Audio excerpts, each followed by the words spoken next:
नमस्कार। पिछले कुछ दिनों से हम सरल आवर्त गति का अध्ययन कर रहे हैं और सरल आवर्त गति में नाना प्रकार के अनेक उदाहरणों का हमने उल्लेख किया और उन उदाहरणों के द्वारा हमने सरल आवर्त गति को समझा। और मैं आपको फिर याद दिलाता हूँ कि भौतिकी विषय के इस द्वितीय प्रश्न पत्र में दोलन एवं तरंगों में जो ये अध्याय है, यह मूलतः पूरे इस पाठ्यक्रम की रीढ़ की हड्डी है। जो कुछ आगे डेवलपमेंट होना है वो इसी के आधार पर होगा। चाहे हम फोर्स वाइब्रेशन करें, डैम्प ऑसिलेशंस करें, सब कुछ इसके आधार पर होने वाला है। और एक विशेष बात कि इस अध्याय के आधार पर हमें अपने प्रायोगिक कार्य के लिए एक नहीं, दो नहीं, कुल 4 या 5 प्रयोग भी मिलने वाले हैं। आपको ध्यान है कि अपने सैद्धांतिक परीक्षा के साथ साथ प्रायोगिक परीक्षा भी होनी है। इसमें इस अध्याय से 4-5 ऐसे प्रयोग हैं जिनका पूरा सिद्धांत और उनकी बायोप्सी आप इस अध्याय के द्वारा तैयार कर सकते हैं। आज हम जो टॉपिक ले रहे हैं वह बहुत महत्वपूर्ण टॉपिक है और यह टॉपिक है oscillations of two mass connected by a spring. दो मास M1 और M2 हैं और उनको एक स्प्रिंग से कनेक्ट किया गया है और उसमें फिर किस प्रकार की गति होगी, क्या वह गति सरल आवर्त गति होगी, अगर सरल आवर्त गति है तो उसकी आवृत्ति क्या होगी, इसकी गणना करेंगे। आज का यह टॉपिक बहुत महत्वपूर्ण है क्योंकि थर्ड ईयर में जब आप आएंगे तो थर्ड ईयर फिजिक्स में हम इस अध्याय की अनेक एप्लीकेशंस देखेंगे कि किस प्रकार से दो एटम के बीच में जो कोएशन फोर्स है वो स्प्रिंग की तरह है, जिसको हम इलास्टिक कांस्टेंट्स के रूप में लेंगे और इसके वाइब्रेशन से हम फिर टेम्परेचर का इफेक्ट देखेंगे, लेटिस वाइब्रेशन का अध्ययन करेंगे। तो यह अध्याय एक बहुत महत्वपूर्ण अध्याय है। जैसा कि मैंने इस चित्र में आपको दिखाया है, ध्यान से देखिएगा। M1 M2 दो मैंने द्रव्यमान के कण दिखलाए हैं और उन कणों को मैंने एक स्प्रिंग से जोड़ दिया है।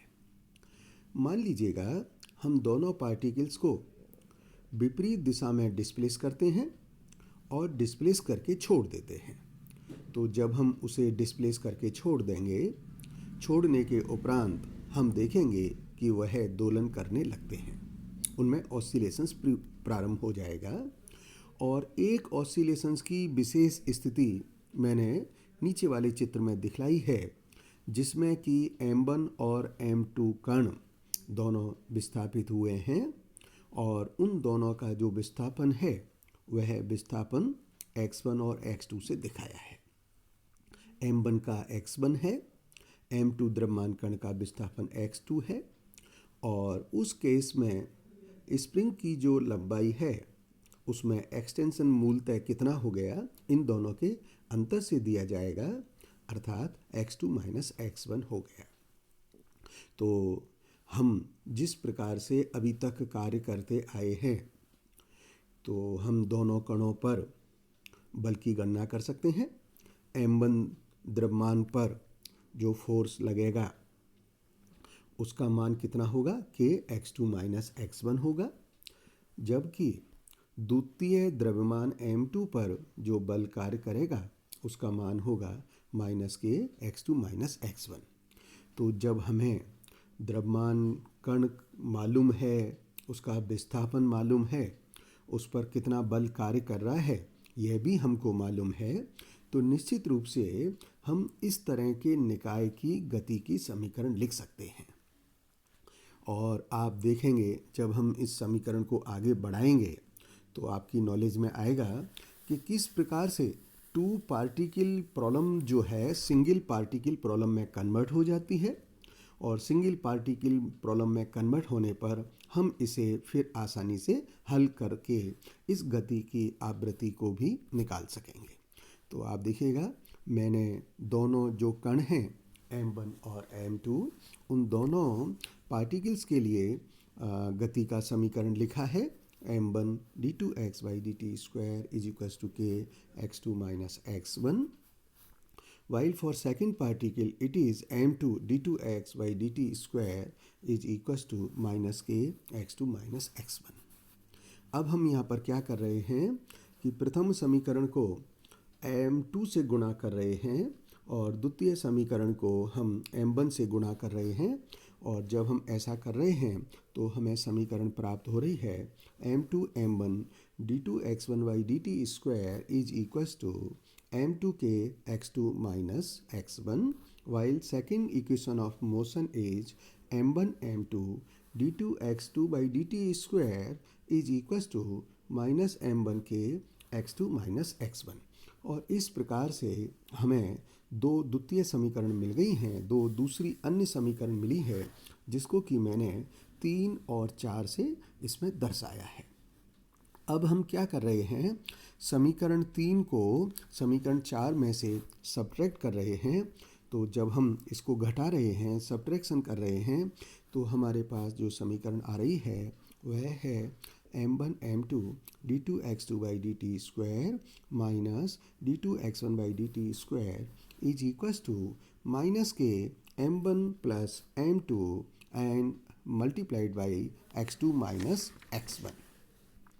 अब आप इस समीकरण को थोड़ा सा सिंप्लीफाइड और करें। तो हम जब इसको और सिंप्लीफाइड करेंगे तो आप देखिएगा हमने क्या लिखा है, m1 m2 को कॉमन करके कर सकते हैं। तो m1 m2 d2 x2 minus x1 by dt square. तो हमने जो बायां पक्ष था उसको कंबाइन करके लिख दिया है, जबकि द्वितीय पक्ष को हमने एज इट इज रखा है minus K m1 plus m2 x2 minus x1। अब हम यहाँ पर एज्यूम कर रहे हैं, मान लीजिएगा जो परिणामी विस्थापन है दोनों कणों का, जिसमें विस्थापन आया था x1 और x2, परिणामी विस्थापन हो गया x2 माइनस x1, इसको हमने माना है। और इस विस्थापन x2 माइनस x1 के स्थान पर हमने x लिख दिया है। तो समीकरण हो गई है m1 m2 d2x by dt square is equals to minus K m1 plus m2 x। And इसको फिर आगे सिंप्लीफाइड करते हैं तो यह हो गया m1 m2 upon m1 plus m2 d2x by dt square is equals to minus के x is equals to minus के एक्स। अब आपको यहाँ पर दो बातें याद करनी है। एक तो हमने प्रारंभ में जो सरल आवर्त गति की समीकरण बताई थी, और उसमें हमने बताया था कि जो परिणामी बल है वह बल विस्थापन के समानुपाती होगा और वह हमेशा माध्य अवस्था की ओर इंगित करेगा, जिसके कारण इस समीकरण में ऋणात्मक चिन्ह प्रकट होता है। तो इस समीकरण में आप बाईं पक्ष में देखिएगा एक टर्म आ रही है m1 m2 upon m1 plus m2। आप सभी इस पद से परिचित हैं, और यह पद आप जानते हैं कि यह रिड्यूस मास कहलाता है। रिड्यूस मास को हम म्यू कहते हैं, और म्यू बराबर m1 m2 upon m1 plus m2 होता है। तो आप देखिएगा किस प्रकार से हमने इस प्रॉब्लम ने स्वतः ही टू डायनेमिक्स पार्टिकल के स्थान पर टू पार्टिकल प्रॉब्लम को खुद ब खुद रिड्यूस मास के द्वारा एक सिंगल पार्टिकल के मोशन में कन्वर्ट कर लिया है। और इस समय इसका जो द्रव्यमान बनेगा वह रिड्यूस मास बनेगा, और रिड्यूस मास का यह समीकरण हो गया। इसलिए यह समीकरण हो गई mu d2x by dt square is equals to minus के एक्स, और d2x by dt square is equals to minus K by mu into X. इस समीकरण से अब आप परिचित हैं, इस समीकरण आपने कई दफ़े लिखा है। यह एक सरल आवर्त गति की समीकरण है।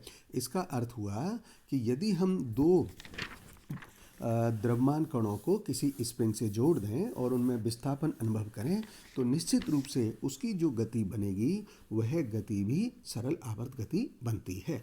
और निश्चित रूप से जब ये सरल आवर्त गति है तो हम इसका आवर्तकाल निकाल सकते हैं। आवर्तकाल का मान होगा t = 2 pi root mu by के।